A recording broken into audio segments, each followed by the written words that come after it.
Noticentro 1, CMI. Buenas noches, comienzan las noticias. Inicialmente les presentamos una breve síntesis de las noticias más importantes que hubo hoy en el país. Bogotá asolada por la delincuencia, asaltan otro restaurante y un bus de servicio urbano. Un restaurante ubicado en el barrio de La Castellana fue asaltado por dos hombres armados, quienes despojaron a los asistentes del dinero que portaban y de sus celulares. Las víctimas pertenecían a una iglesia cristiana y acababan de asistir al culto. Por otra parte, en la avenida Boyacá, en el occidente de la ciudad, fueron atracados los 20 ocupantes de un bus de servicio urbano. Los asaltantes, armados con cuchillos y pistolas, despojaron a los pasajeros de todas sus pertenencias. Ampliación de estas dos noticias en nuestra emisión central a las 9 de la noche. Macabro ataque a la policía en San Vicente del Caguán, en Caquetá. Los agentes patrullaban una calle de San Vicente cuando fueron atacados por la espalda por tres hombres armados. Uno de los policías atacados falleció. Su compañero está gravemente herido. El director de la policía, general Jorge Luis Vargas, ofreció 100 millones de pesos de recompensa por la identidad de los atacantes. Esta noticia será ampliada en nuestra emisión de Noticias Nacionales a las 9 de la noche. Jueces de la República le ordenan al gobierno que la segunda dosis de la vacuna de Moderna sea aplicada a los 28 días y no a los 84 días, como lo dispuso el Ministerio de Salud.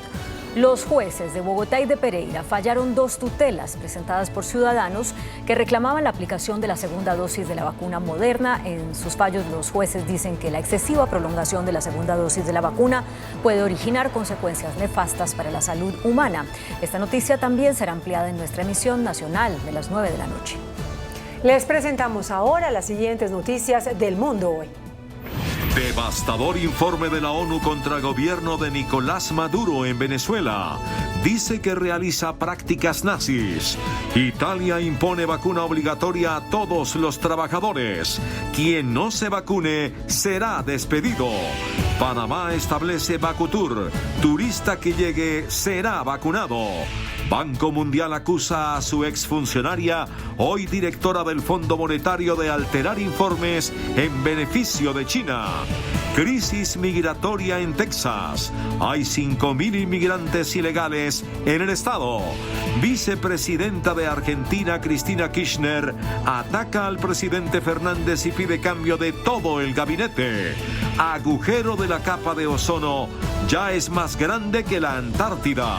Comienza intervención artística sobre el Arco del Triunfo en París, con Claudia Palacios y Margarita Ortega.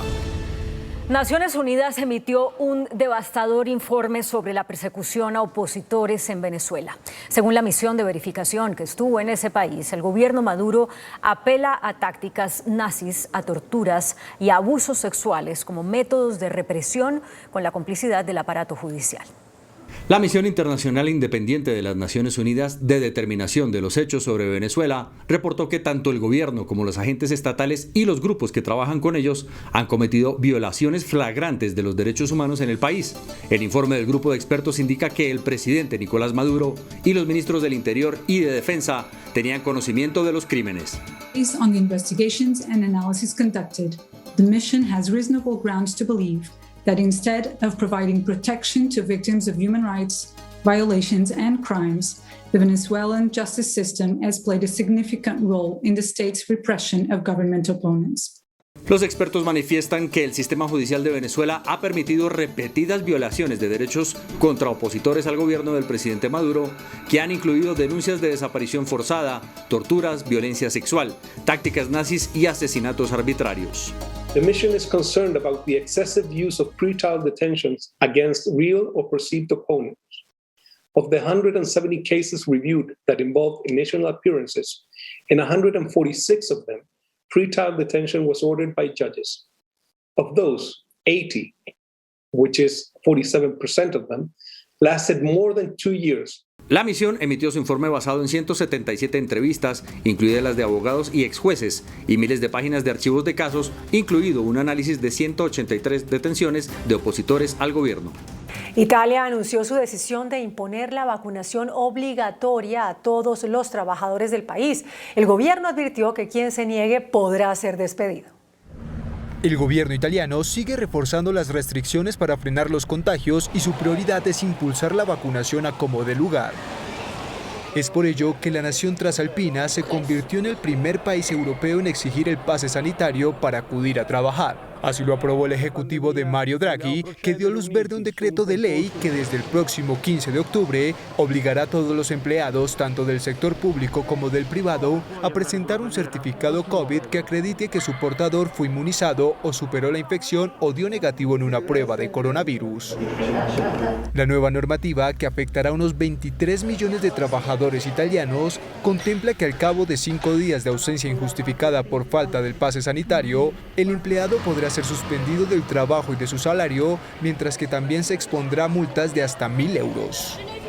Y por su parte, el gobierno francés confirmó la suspensión de al menos 3.000 trabajadores del sector salud por haberse negado a la vacunación contra el COVID-19.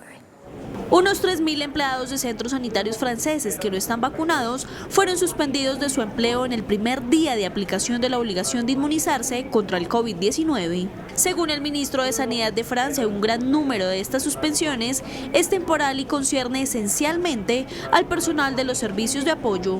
La obligación de vacunarse contra el coronavirus entró en vigor este miércoles para 2,7 millones de profesionales sanitarios en el país que trabajan en hospitales, residencias de ancianos, cuidadores, ayudantes a domicilio y asistentes de ambulancia. En Brasil, Río de Janeiro se convirtió en la primera ciudad en exigir certificado de vacunación contra el COVID-19 tanto a ciudadanos locales como a turistas.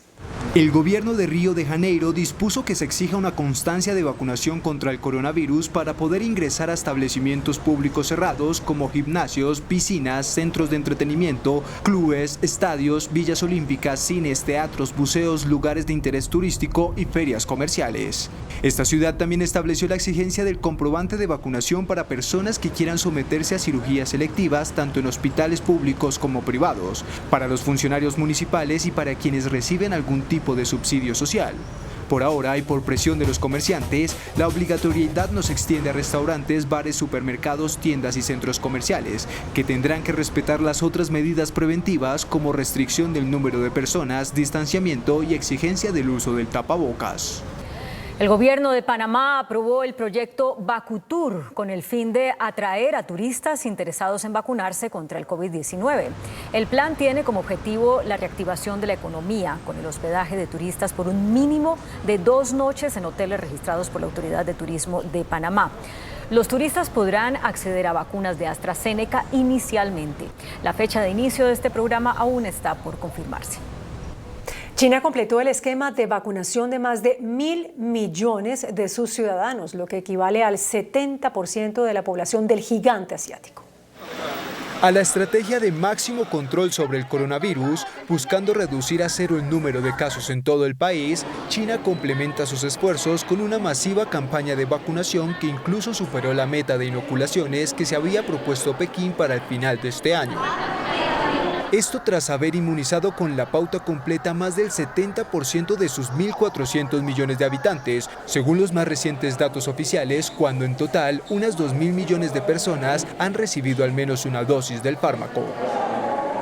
El gigante asiático, que actualmente está utilizando 7 vacunas distintas contra el coronavirus, busca avanzar rápidamente en esta materia tras haber tenido que tomar medidas de choque para controlar el rebrote de coronavirus que se está registrando en varias provincias del país.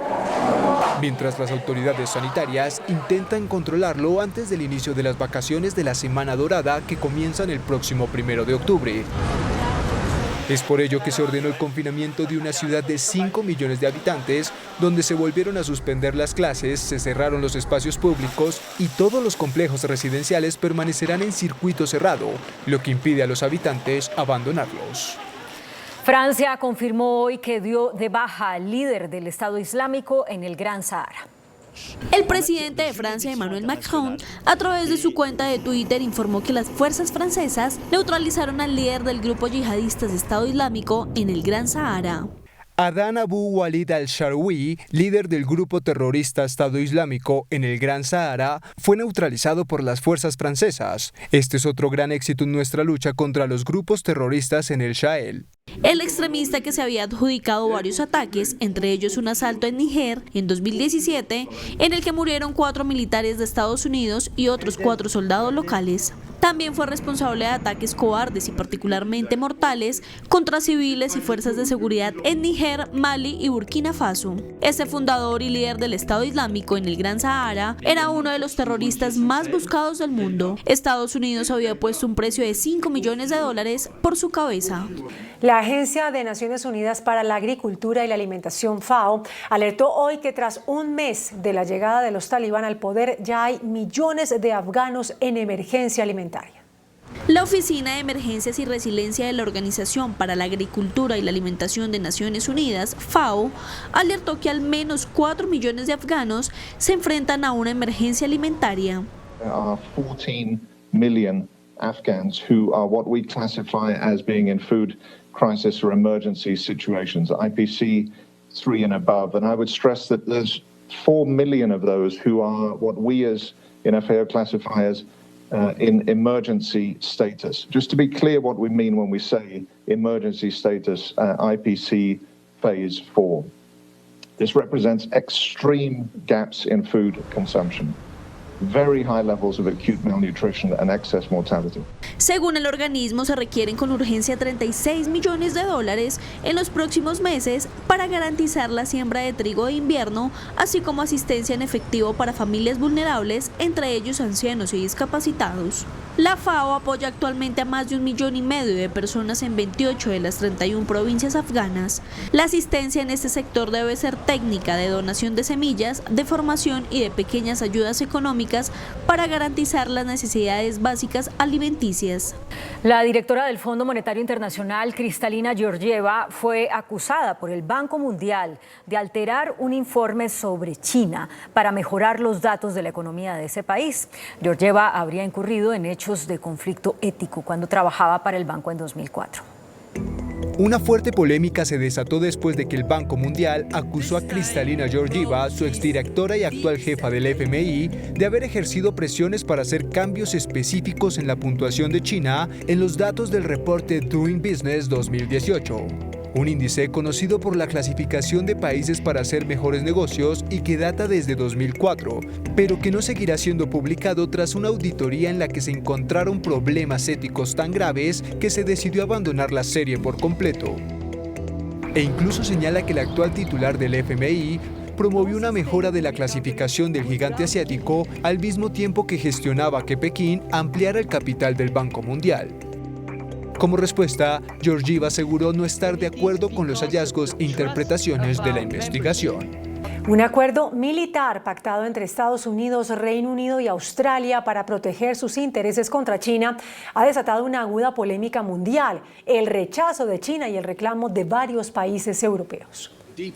Estados Unidos, Reino Unido y Australia anunciaron un ambicioso pacto de seguridad para compartir tecnología avanzada de defensa, en lo que se ha interpretado como un intento de contrarrestar los avances de China. Este tiene como objetivo reforzar la cooperación en tecnologías avanzadas de defensa, como inteligencia artificial y vigilancia de larga distancia, además de proveer submarinos de propulsión nuclear a la flota australiana. El enfado de Francia proviene de la ruptura del acuerdo que Australia tenía con la empresa estatal Naval Group para la construcción de 12 submarinos convencionales en el modelo más grande que existe en el mercado. El ministro de Relaciones Exteriores francés, Jean-Yves Le Drian, expresó su enojo después de que Australia anunciara que se retiraría del acuerdo y manifestó que se le había golpeado por la espalda y había traicionado la confianza entre ambas naciones. Je suis vraiment très en colère. Et puis, ce qui me préoccupe aussi dans tout cela, c'est finalement aussi le comportement américain. Parce que cette décision unilatérale, brutale, imprévisible, ça ressemble beaucoup à ce que faisait M. Trump. Por su parte, el Ministerio de Relaciones Exteriores de China dijo que la alianza pone en riesgo la seguridad de la región del Indo-Pacífico. 出口高度敏感的核潜艇技术，再次证明他们将核出口作为地缘政治博弈的工具，采取双重标准，这是极其不负责任的行径。 Además de submarinos nucleares, AUKUS también involucra el intercambio de tecnologías cibernéticas y submarinas. El Consejo de Seguridad de la ONU se reunió de urgencia tras las demostraciones de fuerza en la península de Corea. Y es que Corea del Norte lanzó su primer misil balístico desde un tren y Corea del Sur respondió lanzando un cohete desde un submarino. Los últimos acontecimientos que han vuelto a recrudecer las tensiones en la península de Corea son seguidos de cerca por la comunidad internacional. De hecho, el Consejo de Seguridad de la ONU realizó una reunión de emergencia por las muestras de fuerza militar que realizaron tanto Pyongyang como Seúl y que fueron consideradas por el organismo como una gran amenaza para la paz. Aunque Corea del Norte fue quien empezó tras realizar su primera prueba de misiles balísticos en 6 meses, algunos de los cuales fueron lanzados desde un tren en movimiento y recorrieron 800 kilómetros antes de caer en aguas fronterizas con Japón.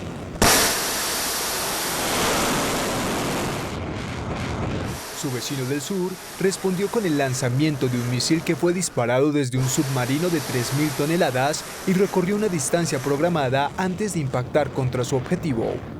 En Estados Unidos, Texas se enfrenta a una situación de emergencia migratoria. El gobernador ordenó el cierre de las fronteras mientras más de 5.000 indocumentados intentan ingresar al país por ese estado.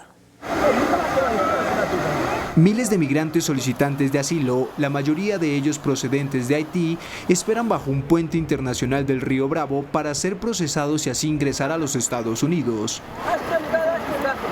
En gran parte, dicen que huyen de su país por la crisis económica, pero también por los desastres naturales, aunque son más de 9.000 personas las que están varadas en la frontera sur de México a la espera de un permiso humanitario. Tras la alerta por la enorme cantidad de migrantes que van de ida y vuelta, el gobernador de Texas, Greg Abbott, ordenó al Departamento de Seguridad Pública y a la Guardia Nacional cerrar 6 puntos de entrada a lo largo de la línea fronteriza entre Estados Unidos y México.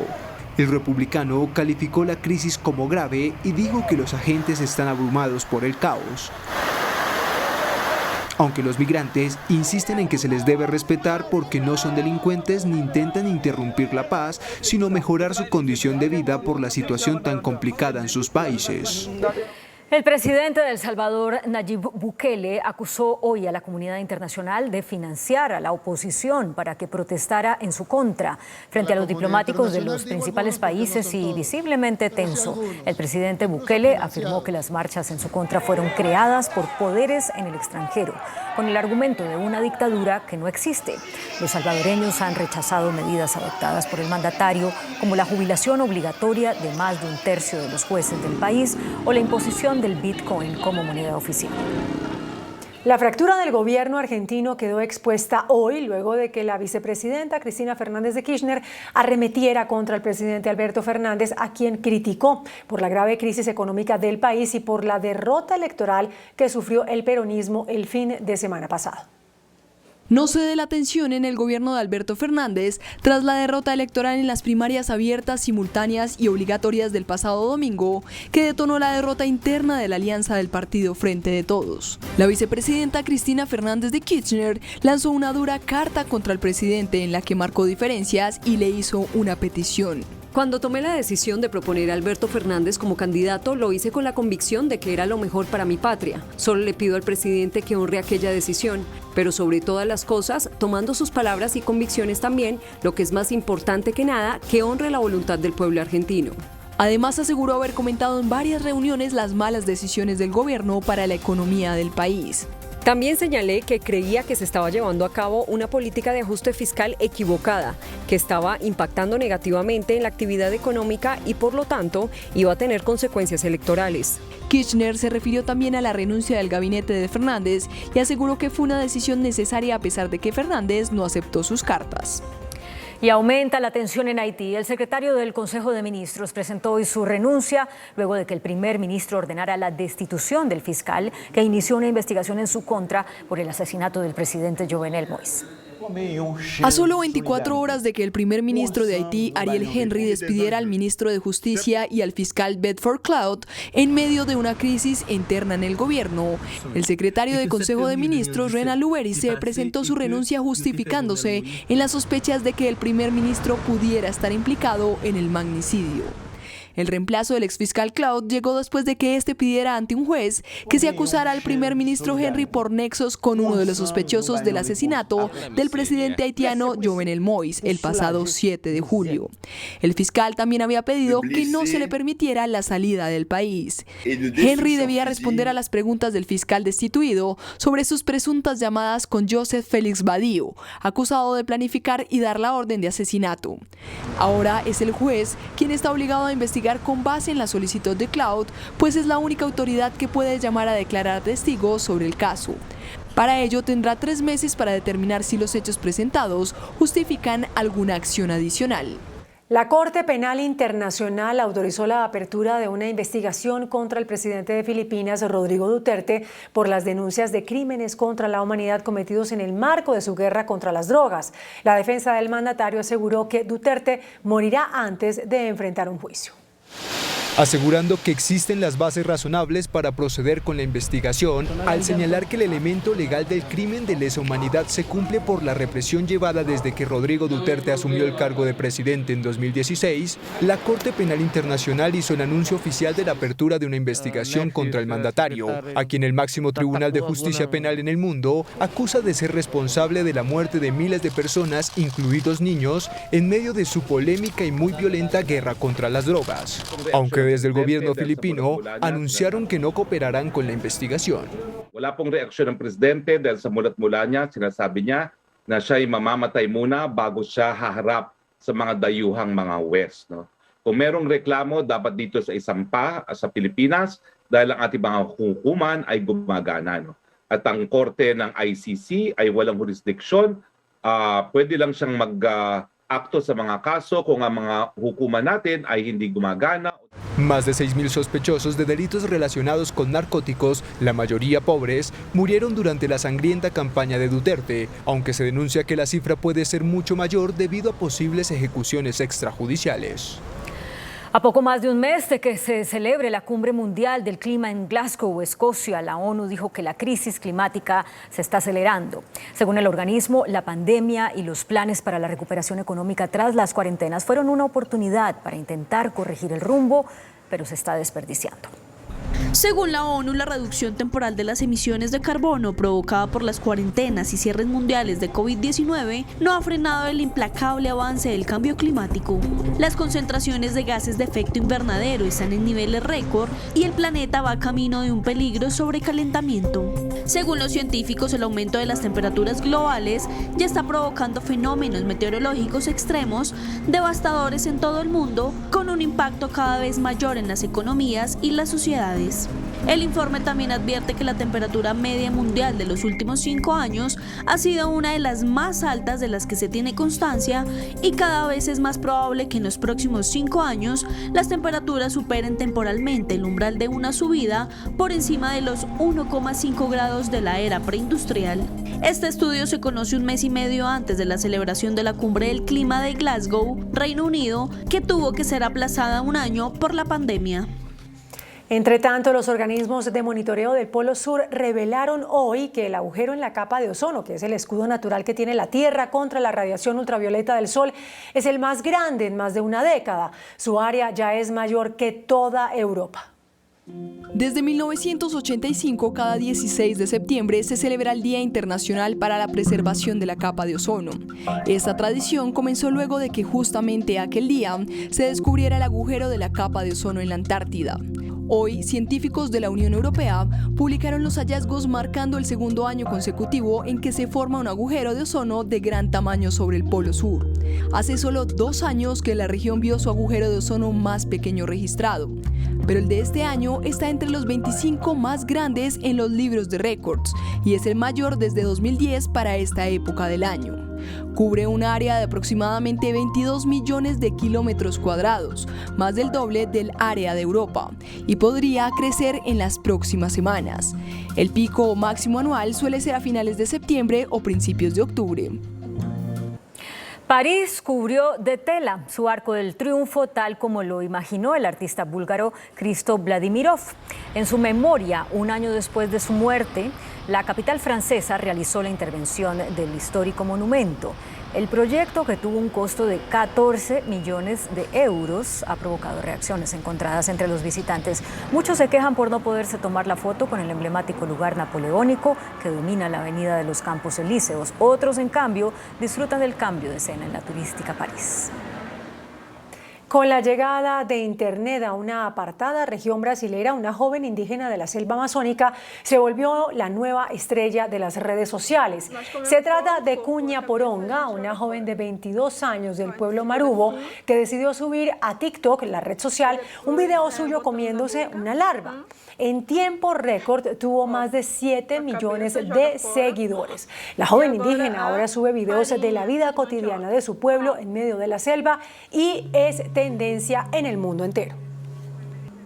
La tripulación del SpaceX, la primera misión espacial desarrollada y compuesta exclusivamente por civiles, ya orbitó la Tierra y envió imágenes de su experiencia. Estas son las primeras imágenes captadas por la cápsula Crew Dragon de SpaceX que causaron revolución en el mundo al convertirse en el primer viaje espacial con 4 civiles. Una misión que abre camino para aquellos que no son astronautas profesionales. Un breve video difundido en Twitter mostró la vista espectacular de los turistas desde el domo vidriado en la nave a bordo en la que orbitarán el planeta durante los próximos 3 días, cada 90 minutos, a lo largo de una ruta de vuelo personalizada.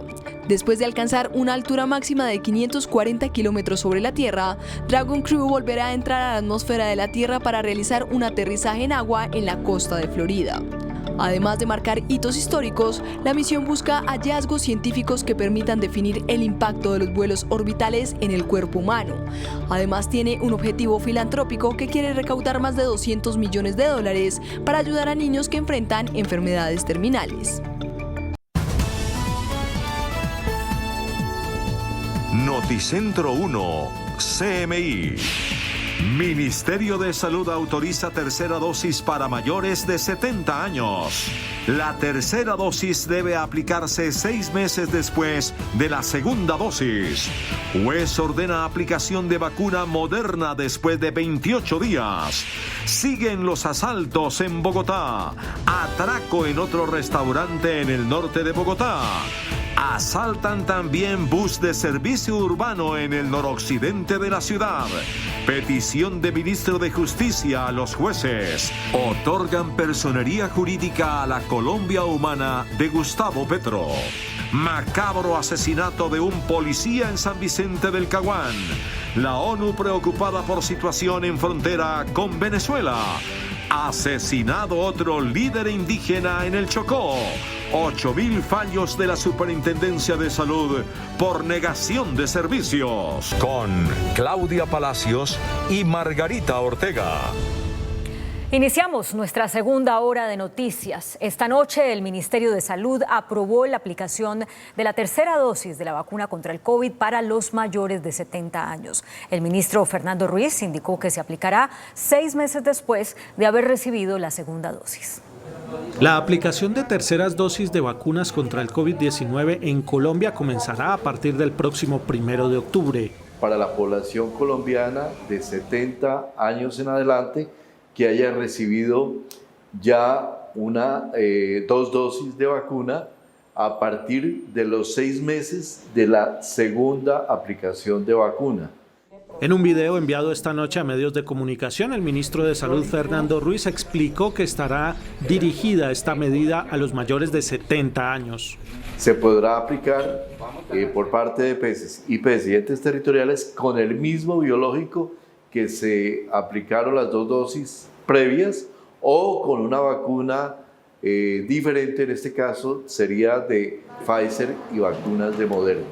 Se refirió también a los intervalos de aplicación de las vacunas, que se ha extendido hasta 84 días.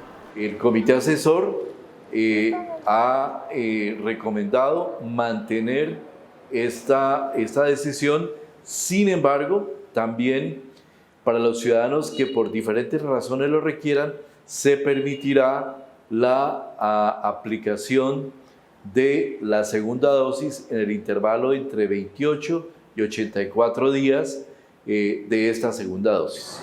El Comité Asesor de Vacunas estableció que para quienes tienen entre 12 y 17 años se podrán aplicar Pfizer y Moderna. Para las zonas apartadas se destinará la vacuna de una sola aplicación de Janssen. 2 jueces de la República fallaron varias tutelas en las que ordenan que la segunda dosis de la vacuna de Moderna se aplique a los 28 días después de la primera dosis y no a 84 días después, como dispuso el gobierno. Un juzgado de Pereira y otro de Bogotá le acaban de ordenar al Ministerio de Salud que suministre en un término de 48 horas las segundas dosis de la vacuna de Moderna a 8 ciudadanos que pidieron la aplicación del fármaco anti-COVID. En las tutelas, los jueces se pronuncian en favor de que las segundas dosis sean aplicadas en 28 días, no en 84, como dispuso el Ministerio de Salud en un comunicado difundido a finales de agosto. Una de las decisiones cita que cobran bastante importancia los argumentos del INVIMA al señalar que no hay datos clínicos robustos para modificar el intervalo de 28 días. Y otra advierte que la prolongación sin fundamento científico puede generar un riesgo con consecuencias nefastas para la salud y la vida humana. Continúan a la baja los nuevos contagios por COVID en Colombia. Los decesos cayeron a 29 en el conteo de las últimas 24 horas. Una nueva baja registraron las cifras de decesos y nuevos contagios por COVID-19 en las últimas 24 horas. Este ha sido el comportamiento de la semana, mientras el lunes se reportaban 40 fallecimientos, el martes 26 y el miércoles 40. Hoy la cifra bajó a 29. Los nuevos contagios, que ayer sumaban 1.570, en las últimas 24 horas bajaron a 1.484. Por regiones y ciudades, los mayores números de nuevos casos se registraron en Antioquia, Bogotá, Barranquilla, Valle del Cauca y Atlántico. Desde que inició la pandemia han muerto en Colombia 125.782 personas y se han recuperado de la enfermedad más de 4.774.000. En otras noticias, no paran los robos en Bogotá. Un nuevo atraco se presentó en un restaurante y también fue blanco de los asaltantes un bus del servicio urbano. Esta es la iglesia cristiana, el lugar de su presencia. De este lugar, cada miércoles por lo menos 2.000 personas salen luego de asistir a su oficio religioso. Varios de ellos se dirigieron a Donde Tabo, un restaurante a menos de 50 metros del lugar. Allí departían cuando fueron sorprendidos por 2 hombres armados. Llegaron 2 personas de nacionalidad extranjera venezolanos, lo notamos por su acento, con armas de fuego a intimidar a todas las personas que estábamos tomando café. Fuimos 9 personas que nos robaron los celulares. Los delincuentes con arma en mano pasaron por las mesas del restaurante y despojaron a quienes allí estaban de sus pertenencias. Según el edil Cortés, la inseguridad está fuera de control y por eso pide activar los frentes de seguridad. Parece que los ladrones se ponen de acuerdo. La militarización estuvo en el sur de la ciudad, bueno, en el norte como en la Castellana pues nos ocurrió este hecho lamentable. Gustavo, el dueño del lugar, denuncia que pese a que llamó a la policía y denunció la presencia sospechosa en el lugar, la policía llegó cuando ya era tarde. Llamé al CAI, informé, hay un frente de seguridad, escribí por el frente de seguridad lo que estaba pasando. Cuando terminé de hacer ese mensaje, ya estaban en este momento robando acá adentro. Yo estaba en el otro local, a una cuadra. Según Gustavo, no es la primera vez que ocurren asaltos a restaurantes cercanos a la iglesia cristiana. Este miércoles, en la avenida Boyacá con calle 72 en el noroccidente de Bogotá, un bus de transporte urbano fue asaltado. Por lo menos 5 delincuentes, según la misma versión de la policía, armados con pistolas y armas blancas, despojaron de su dinero, objetos personales y celulares a por lo menos 20 personas. Los delincuentes se lograron escapar, pero ya los estamos verificando por cámaras para lograr una plena identificación. Y lo principal es nosotros y el sistema está haciendo unas especies de puestos de control y unos cuadrantes lineales sobre vías principales para estar verificando nuestro sistema. 2 asaltos que ocurren en menos de 24 horas de haberse iniciado el patrullaje militar por las calles bogotanas y cuando se inician operativos policiales en las diferentes estaciones del sistema Transmilenio. Pues pese a los refuerzos de la policía militar, siguen los hurtos en el barrio María Paz, en Kennedy. Esta noche un joven fue atacado en manada por 5 delincuentes. Los patrullajes se mantienen en la zona, pero la inseguridad parece desbordada. 24 horas cumple en las calles de Bogotá el ejército. Desde muy temprano se tomaron barrios críticos en Kennedy e hicieron requisas hasta en los buses del SITP. Esto nos brinda seguridad, que uno esté pues en la ciudad desplazándose sin ningún temor de que alguien lo vaya a robar. En María Paz y El Amparo, dos barrios calientes de Kennedy, los residentes celebraron la llegada de la policía militar.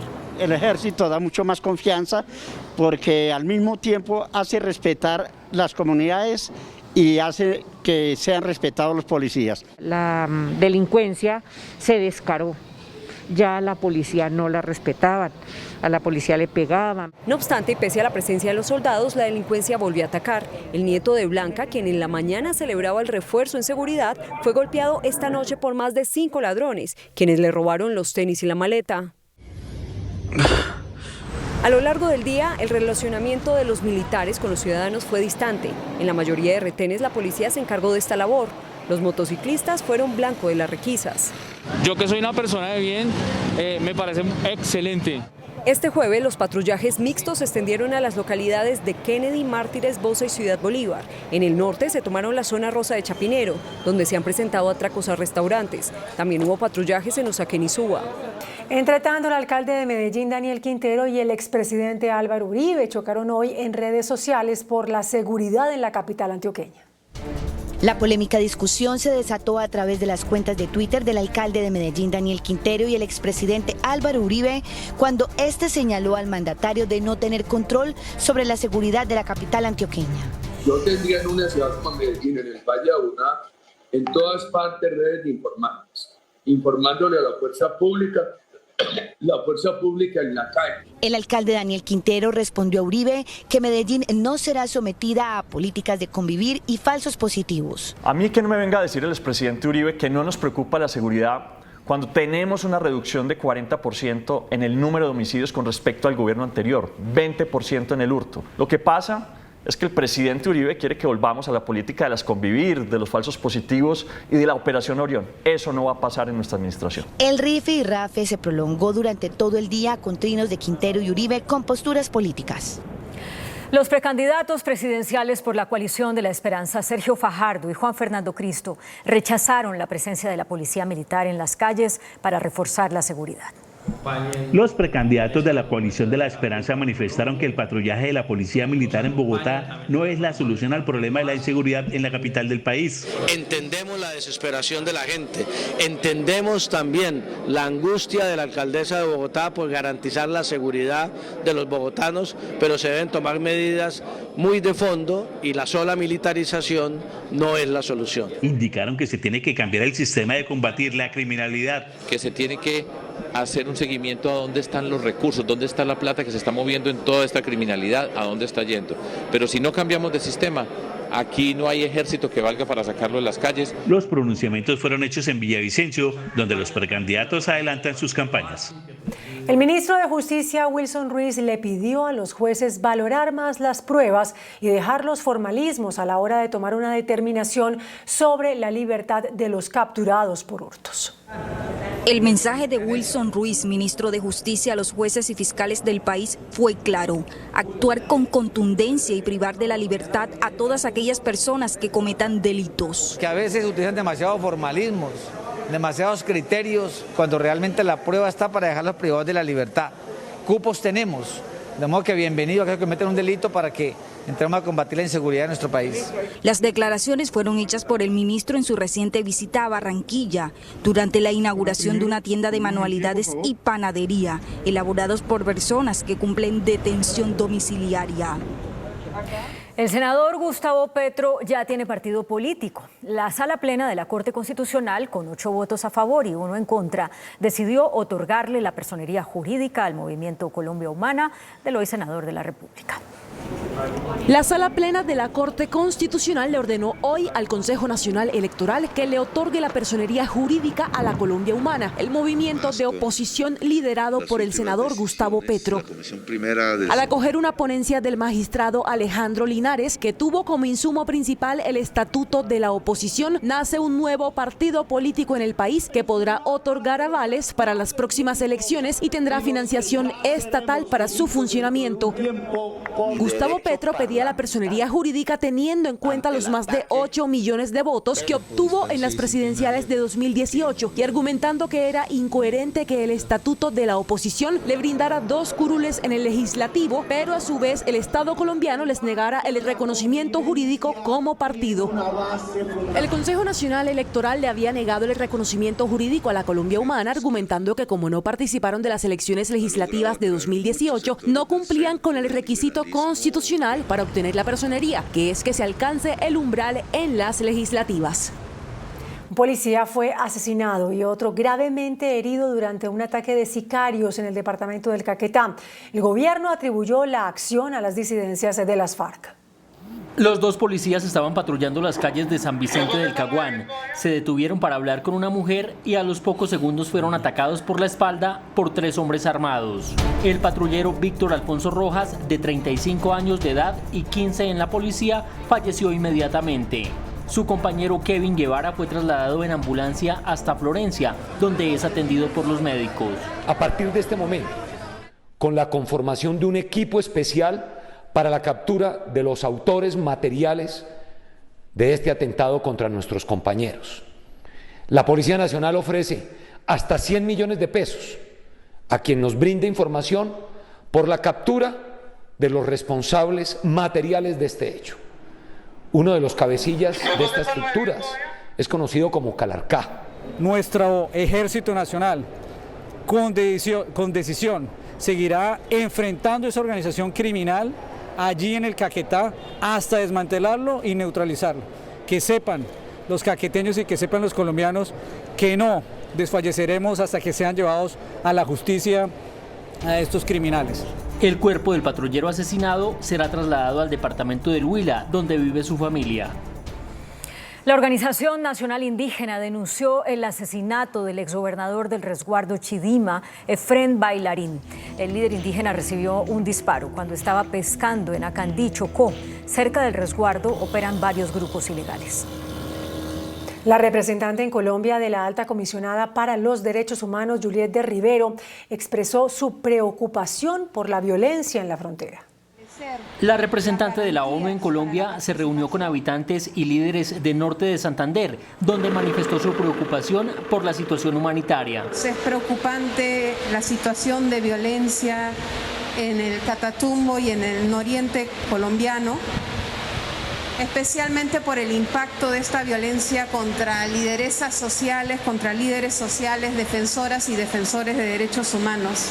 De otra parte, la delegada de la ONU destacó la aprobación definitiva de las curules para las víctimas. Esto es un avance que fortalece la participación de las víctimas y implica la responsabilidad del Estado en términos de garantías en contextos de violencia territorial. Naciones Unidas también denunció el asesinato de 52 defensores de derechos humanos en lo que va del año en el país.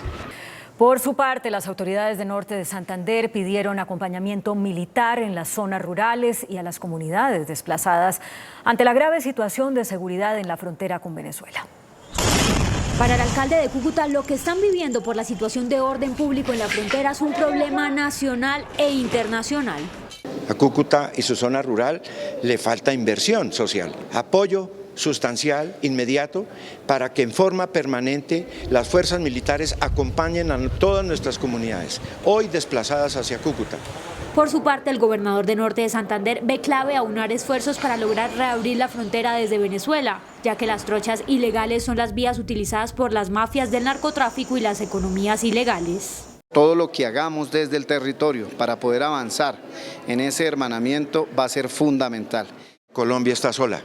Colombia, al no tener esta corresponsabilidad por parte del gobierno venezolano, pues naturalmente lo que se dice con toda franqueza es que los grupos delincuenciales delinquen en Colombia y preparan los atentados y preparan todo tipo de acciones desde el territorio venezolano. Para el alcalde de Cúcuta debe haber una salida entre ambos países, porque el deterioro de las relaciones no solo tiene en jaque el orden público, sino a los empresarios y la economía. 2 soldados que abandonaron el servicio militar y hurtaron un carro en el norte de Bogotá fueron detenidos por la policía. El ejército avanza en el proceso para desvincular definitivamente a los soldados evadidos para que respondan ante la justicia por el robo que fue llevado a cabo en la autopista norte de Bogotá. La Fiscalía acusó por homicidio doloso a un oficial de la policía por el asesinato en Ibagué del joven Santiago Murillo. La Fiscalía además cuestionó que el oficial huyera del lugar. La Fiscalía acusó al mayor Jorge Mario Molano por el homicidio del joven de 19 años Santiago Murillo, ocurrido el pasado mayo en Ibagué, en el marco de las protestas sociales. Asegura el ente acusador que el entonces comandante del CAI norte de Ibagué le disparó directamente al joven sin fundamento, pues no existía en ese momento alguna alteración del orden público, pero también cuestionó que haya huido del lugar. Jorge Mario Molano Bedoya huye en una motocicleta de la Policía Nacional y pone en su lugar a una persona que por sus características físicas se adecuaba a su misma contextura. Este es el intendente Óscar Leonardo Devia Pérez. La defensa de Molano cuestionó la acusación. Y hace apenas unos minutos inició la audiencia contra el conductor ebrio que provocó la muerte a 6 jóvenes en Santa Marta. La defensa de las familias de las víctimas denunció presuntas dilaciones por parte de la defensa del empresario. La Comisión de la Justicia, conformada por la juez Solis Cotes, 2 delegados de la Procuraduría, el comandante de la policía y los abogados, entraron a la clínica donde se encuentra Enrique Vives Caballero para continuar con la audiencia de imputación de cargos. Pero se llevaron una sorpresa porque el indiciado había sido trasladado a una clínica psiquiátrica sin el permiso de la juez. Parece ser que cuando nosotros estábamos en la audiencia y la juez estaba dando la orden de que el señor Vives permaneciera aquí, ya el señor Vives no estaba en esta clínica, sino que había sido trasladado. De manera que cuando el juez dio la orden de permanecer, ya él no estaba aquí.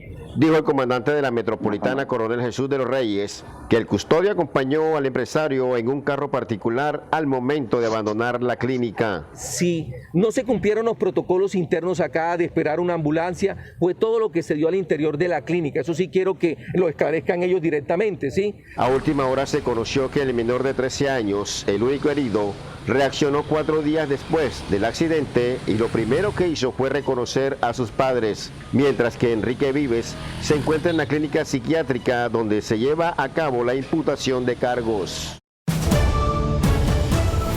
La Superintendencia de Salud indicó que el llamado juez de la salud ha proferido 8.000 fallos por deficiencias en la atención a los usuarios del sector salud. La Superintendencia de Salud cuenta con una unidad jurisdiccional que ha proferido en los últimos 3 años unas 8.000 sentencias relacionadas con necesidades no atendidas oportunamente. La delegada para la función jurisdiccional informó a Noticentro 1 CMI que el mayor volumen de estas demandas corresponde a falta de atención a los usuarios del sistema. Las demandas que más se tramitan ante el juez técnico de la salud de la superintendencia son aquellas relacionadas con el reconocimiento de los gastos en que debe incurrir el usuario por la negligencia y la inoportunidad en la prestación de los servicios de salud. Las demandas en salud están relacionadas con negación de servicios como tecnologías en salud, servicios médicos, entrega de medicamentos, citas médicas y programación de cirugías, entre otras. Reuniones con el rey Felipe VI, con el presidente del gobierno español, Pedro Sánchez, y con altos dignatarios del Estado marcaron el segundo día de la visita del presidente Iván Duque a España. Desde Madrid informa nuestro enviado especial, Carlos Ruiz. Carlos, buenas noches. ¿Qué tal? Un saludo cordial desde Madrid. El presidente Iván Duque tuvo hoy una intensa agenda en su segundo día de visita oficial a España. Fue recibido en audiencia por el rey Felipe VI. Se reunió con el presidente del gobierno español, Pedro Sánchez, y firmó 6 convenios de cooperación colombo-española. El jefe de Estado, en conversación con los periodistas, anunció que los 3 días sin IVA que tendrá Colombia este fin de año serán el 28 de octubre, el 19 de noviembre y el 3 de diciembre como un mecanismo adicional para reactivar la economía del país. Esto va a permitir liquidar inventarios, estimular el consumo. Se puede hacer online, se puede hacer virtual, se puede hacer con pago en efectivo, toda vez que las empresas que reciben el pago en efectivo estén en el sistema de factura electrónica. Mario Hernández, uno de los empresarios que acompaña al presidente en la delegación oficial, celebró la decisión del presidente Duque y de su gobierno de realizar este fin de año 3 días de jornadas sin IVA para el comercio colombiano. Esto mueve la economía, mueve el comercio, mueve la industria colombiana y algo muy importante, el consumidor colombiano, que estamos bien pobres porque la inflación ha sido alta, ¿sí? Los costos va a tener el 19% menos. El presidente Iván Duque fue condecorado por el rey de España, Felipe VI, con la Orden de la Gran Cruz Isabel la Católica. Y allí el monarca español dijo que Colombia y España han tenido lazos históricos que ahora se fortalecen con motivo de la coyuntura por la pandemia del coronavirus. En estos momentos de dificultad, celebro que España haya podido concretar su apoyo a Colombia con la donación de más de 1 millón de vacunas contra la COVID-19, que esperamos contribuirán a acelerar la salida de la crisis sociosanitaria de este país tan querido. El presidente Duque también se reunió con Mario Vargas Llosa, el escritor peruano y Premio Nobel de Literatura, con quien analizó la situación de la democracia en América Latina. Vargas Llosa le pidió al presidente que se cuide porque, según él, hay enormes amenazas contra la seguridad y la democracia de Colombia. Al presidente Duque yo le deseo muchos éxitos y sobre todo que se cuide, porque pienso que hay gentes que están muy interesados en América Latina en destruir lo que Colombia, bajo la dirección del presidente Duque, viene haciendo, y estoy seguro que ese es el camino de la prosperidad, de la legalidad y de la libertad. El presidente Duque rechazó la pretensión del ELN de desmilitarizar una zona del departamento de Arauca para la liberación de 2 secuestrados. Ellos deben ser liberados sin condiciones, advirtió el mandatario colombiano. Llamados a la liberación rápida de todos los secuestrados y obviamente también a que no busquen ellos condicionar con pretextos el hecho de tener personas privadas de la libertad. El presidente Duque continuará mañana su agenda oficial aquí en Madrid, reuniéndose con empresarios españoles, a quienes, según dijo, pretende convencer para que en los próximos meses realicen inversiones por más de 2.500 millones de dólares en Colombia. Soy Carlos Ruiz, informando desde Madrid para Noticentro 1, CMI.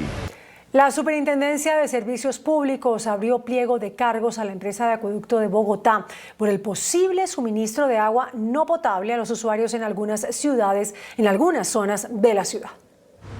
Por suministrar agua turbia en el mes de julio, la Superintendencia de Servicios Públicos abrió un pliego de cargos contra la empresa de acueducto de Bogotá por presuntamente suministrar agua no apta para el consumo humano a sectores de Bogotá en el año 2021 y de Gachancipá en el 2020.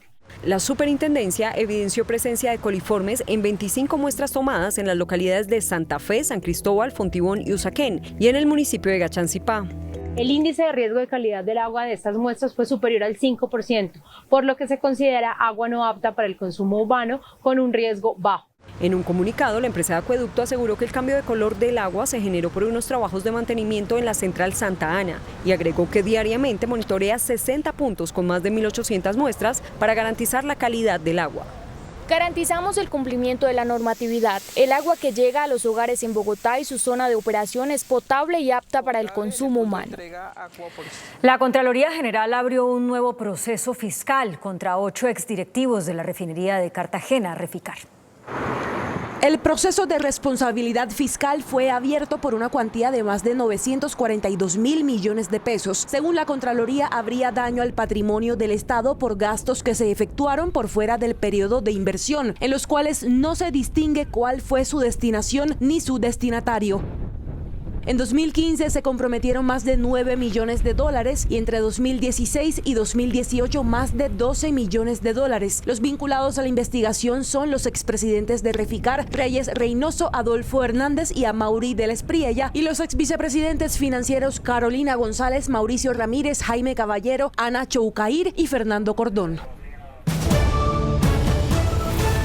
La Corte Suprema de Justicia rechazó la reapertura de la investigación por el asesinato del dirigente de la Unión Patriótica, Manuel Cepeda, padre del senador Iván Cepeda. 2 suboficiales del ejército condenados a 43 años de cárcel como coautores del asesinato del senador de la Unión Patriótica Manuel Cepeda le pidieron a la Corte Suprema la revisión de su condena con el propósito de buscar una absolución y para que se determine que el fundador de las autodefensas, Carlos Castaño, ordenó el crimen. Citaron 2 entrevistas de Castaño en las que aseguró haber dirigido el comando que ejecutó al padre del senador Iván Cepeda. En buena hora, la Sala de Casación Penal de la Corte Suprema de Justicia ha dejado sin piso una acción de revisión que pretendía anular la sentencia en el caso del asesinato de mi padre. La Corte Suprema también se inhibió de investigar al senador Cepeda por haberse reunido con el Cías Muñoz, principal testigo en la condena a los 2 oficiales por el asesinato de su padre. La Procuraduría General abrió una investigación disciplinaria al actual gobernador de Santander, Mauricio Aguilar. Se busca establecer si el mandatario manipuló material probatorio para favorecer a su hermano, el ex senador Richard Aguilar, quien es investigado por la Corte Suprema por presuntas irregularidades en la contratación cuando se desempeñó como gobernador de Santander. La división en el partido Alianza Verde se agudiza. Los exparlamentarios Antanas Mockus y Antonio Navarro rechazaron una alianza con el pacto histórico de Gustavo Petro. Por su parte, Carlos Ramón González, copresidente y fundador del partido, insiste en que deben ir todos a las presidenciales: Verdes, Coalición de la Esperanza y Pacto Histórico. Los presidentes de la Alianza Verde son Antanas Mockus, Antonio Navarro Wolf y Carlos Ramón González. Los 2 primeros hoy reafirmaron que este partido debe estar en la Coalición de la Esperanza, descartando el pacto histórico.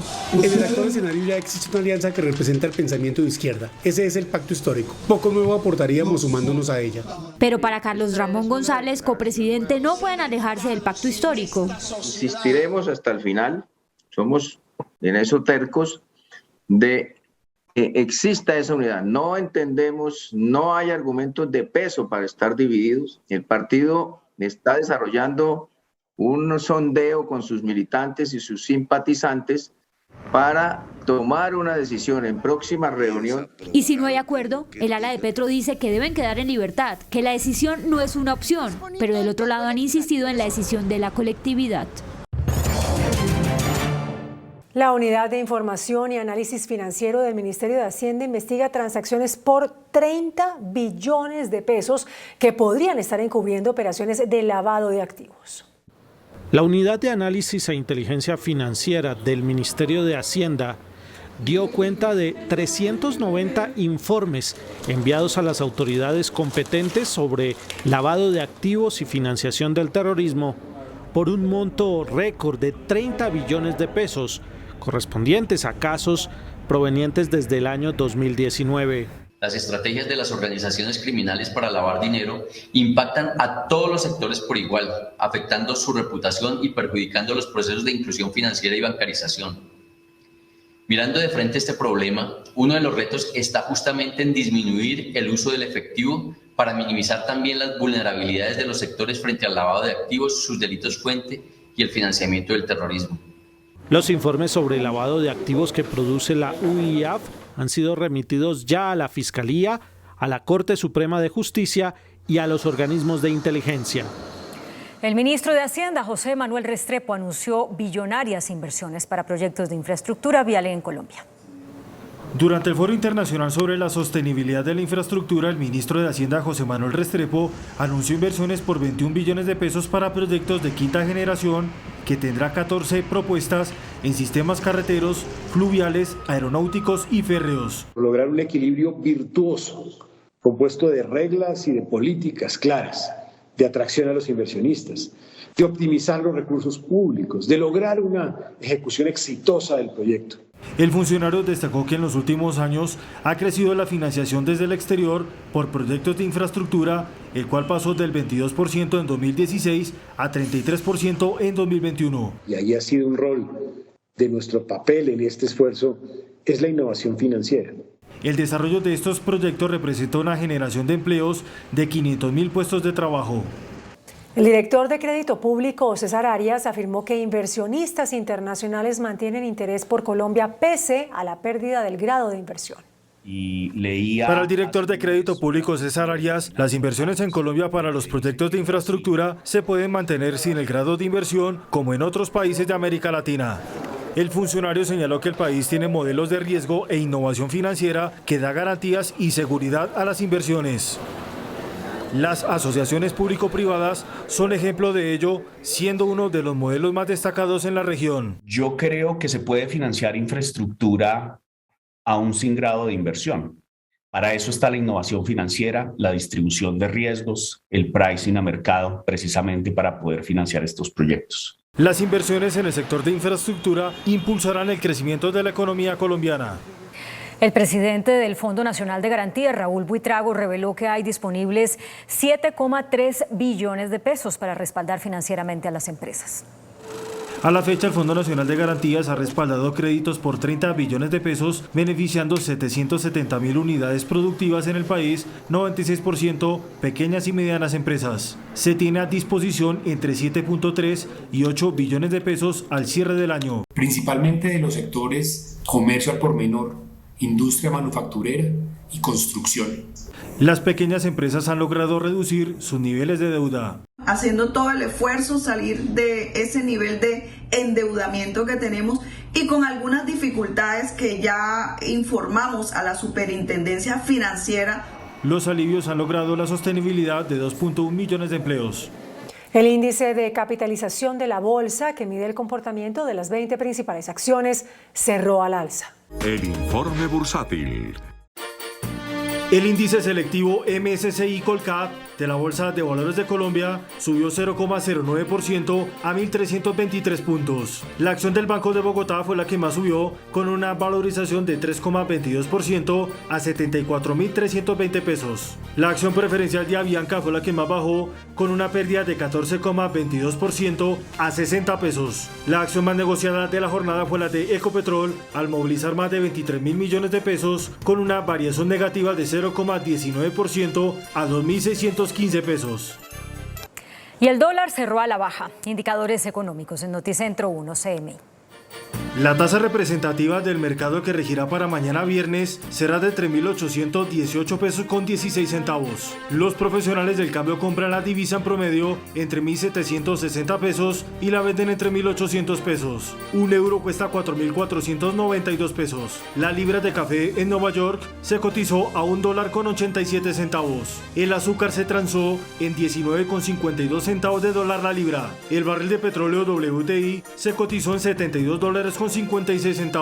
La referencia Brent para Colombia se cotizó en $75.62. Una acción de Ecopetrol cuesta 2.615 pesos.